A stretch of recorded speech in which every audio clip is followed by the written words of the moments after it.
আজকের এই ভিডিওতে ডিএমআরসি সম্পর্কে ইন ডিটেলস আলোচনা করব। আসসালামু আলাইকুম এভরিওয়ান, আমি সাব্বির আহমেদ এন্ড ওয়েলকাম করছি আমার অফিসিয়াল ফেসবুক পেজ এবং ইউটিউব চ্যানেলে। তো ভেবেছিলাম হয়তো এবার আর ভিডিও বানাবো না, বাট তোমাদের অনেকের রিকোয়েস্টের কারণে একটা সিদ্ধান্তে উপনীত হয়েছি যে না, এবারও ভিডিও বানাবো। তো ডিএমআরসি সম্পর্কে আজকের এই ভিডিও পার্ট 1। তো আজকের এই ভিডিওতে বেসিক্যালি আমি ডিএমআরসি সম্পর্কে ইন ডিটেলস আলোচনা করব। সো চলো শুরু করি। তো ফার্স্ট অফ অল, ডিএমআরসি কলেজটা কোথায় অবস্থিত? ডিএমআরসি কলেজটা একজ্যাক্ট মাতুয়াইলে অবস্থিত। যাত্রাবাড়ি থেকে ডেমরা যাওয়ার পথে মাতুয়াইলে অবস্থিত। যাত্রাবাড়ি এসে যে কাউকে বললে হবে ডিএমআরসি কলেজ যাব অথবা ডেমরা রোডে যাব, তোমরা ইজিলি সকলে ডিএমআরসি কলেজে যেতে পারবা। সো কোশ্চেন নাম্বার 3, ডিএমআরসি কলেজের টিচারদের ব্যবহার কীরকম? এক কথায় বলতে গেলে ডিএমআরসি কলেজ যেহেতু একটি প্রাইভেট কলেজ, সেহেতু একটি প্রাইভেট কলেজের টিচারদের ব্যবহার ভালো হওয়াটাই স্বাভাবিক। বাট অন্য 10টা কলেজ থেকে ডিএমআরসি কলেজের টিচারদের ব্যবহার মোটামুটি একটু ভালো। কোশ্চেন নাম্বার 4, ডিএমআরসি কলেজে যদি তুমি পড়াশোনা করো তাহলে তোমার কি বাহিরে প্রাইভেট পড়া লাগবে কি না? ডেফিনেটলি তুমি যদি ডিএমআরসি কলেজে পড়াশোনা করো, অনেকে বলবে যে লাগবে না, বাট আমি বলবো তুমি যদি সায়েন্সে হয়ে থাকো ডেফিনেটলি লাগবে। এখন অনেকে বলবে যে ভাইয়া, অনেকে তো বলে যে লাগে না। দেখো, কখনোই ক্লাসে সম্পূর্ণটা কভার করা পসিবল হয় না।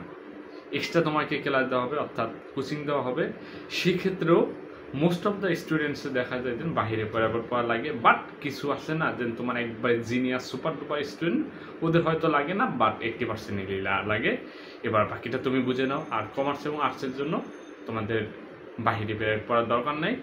ক্লাসে যেটা পড়াবে এবং কোচিংয়ে যেটা নিবে সেটাই যদি তুমি ভালো করে আয়ত্ত করতে পারো, দ্যাটস গুড এনাফ। ডিএমআরসি কলেজে যদি তুমি একান্তই ভর্তি হতে চাও এবং ডিএমআরসি কলেজ সম্পর্কে অথেন্টিক ইনফরমেশন চাও, তাহলে অবশ্যই আমার চ্যানেলটি সাবস্ক্রাইব করে রাখবে এবং ফেসবুক থেকে যারা দেখছেন অবশ্যই লাইক কমেন্টস করে পাশেই থাকবেন। কোশ্চেন নাম্বার 5, ডিএমআরসি কলেজে ভর্তি হতে কোন গ্রুপের জন্য কত পয়েন্ট রিকোয়ারমেন্ট? দেখো, তুমি যদি সায়েন্সে হয়ে থাকো তোমার জন্য ডিএমআরসি কলেজের জন্য মাস্ট 5 লাগবেই, এবং যদি তুমি কমার্সে হয়ে থাকো মিনিমাম 4.8 লাগবেই চান্স পাওয়ার জন্য, এবং যদি তুমি আর্টসে হয়ে থাকো মিনিমাম 4.50 লাগবেই। এর নিচে হলে তুমি চান্স পেতে পারবে না। বাট এখানে একটা রিকোয়ারমেন্ট আছে, সায়েন্সের জন্য 4.83 কলেজ থেকে নির্ধারিত, এবং কমার্স এবং আর্টসের জন্য 3.50 রিকোয়ারমেন্ট। বাট যারা সায়েন্সে আছো তোমরা 5-এর নিচে চান্স পাবা না, এটাই স্বাভাবিক। এবং কমার্সে যারা আছো 4.80-র নিচে পাওয়ারটা অনেক বেশি টাফ হয়ে যাবে, এবং যারা আর্টসে আছো 4.50 উপরে চান্স উপরে থাকতে হবে, আর না হতো তোমার জন্য পাওয়াটা একটু টাফ হয়ে যাবে, কারণ কমার্স এবং আর্টসের সিট সংখ্যা লিমিটেড। সো যদি তুমি চান্স পেতে যাও তাহলে তোমার এই ধরনের রিকোয়ারমেন্টগুলো থাকতে হবে। বাট এখানে একটা কথা আছে, এইটা প্রতি বছরের জন্য ফিক্সড নয়। দেখা যায় কিছু সময় আর্টসের জন্য 4 পয়েন্টেও চান্স পাওয়া যায়, কমার্সের জন্য 4 পয়েন্টে চান্স পাওয়া যায়, এবং যারা সায়েন্সে আসো তোমরা 4.83 হইলেও চান্স পেতে পারো।